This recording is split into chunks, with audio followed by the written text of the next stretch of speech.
કેન્દ્ર સરકારનું જે બજેટ આવ્યું છે એ રૂટીન બજેટ, મતલબ ખોખલાપણું બજેટ બહાર પાડ્યું છે.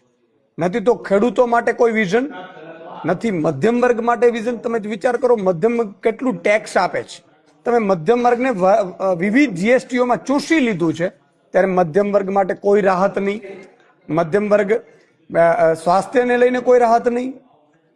તમે જુઓ, આજે બીમાર માણસો પડી રહ્યા છે, એનું અડધું જે બજેટ છે એ મોટા ભાગે હોસ્પિટલોમાં જાય છે.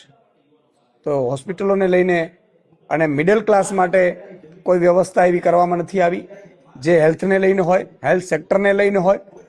ઇવન શિક્ષા માટે પણ કોઈ, શિક્ષણ અને આરોગ્ય બહુ જ અગત્યની બાબત છે જિંદગીમાં. જેટલી રોટી કપડાં મકાન છે એટલી જ જરૂરિયાત અત્યારે સ્વાસ્થ્ય અને શિક્ષાની છે. શિક્ષણ માટે પણ કોઈ ખાસ આ બજેટમાં છે નહીં. તમે જુઓ, કરોડો ખેડૂતો છે. ખેડૂતો માટે સિંચાઈની વ્યવસ્થાની વાત હોય, ખેડૂતો માટે ફ્રી વીજળીની વાત હોય, કે ખેડૂતો માટે કંઈક વિઝનની વાત હોય, ખેડૂતોને કોઈ સહકાર નથી.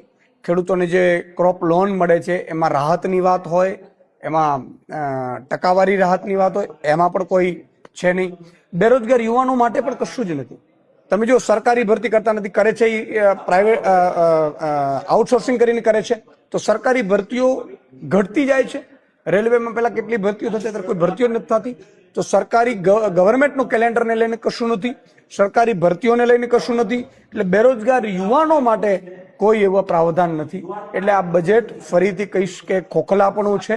આ બજેટ ભારતને પાછું નીચે ડાઉન લઈ જાય એ લેવલનું બજેટ છે.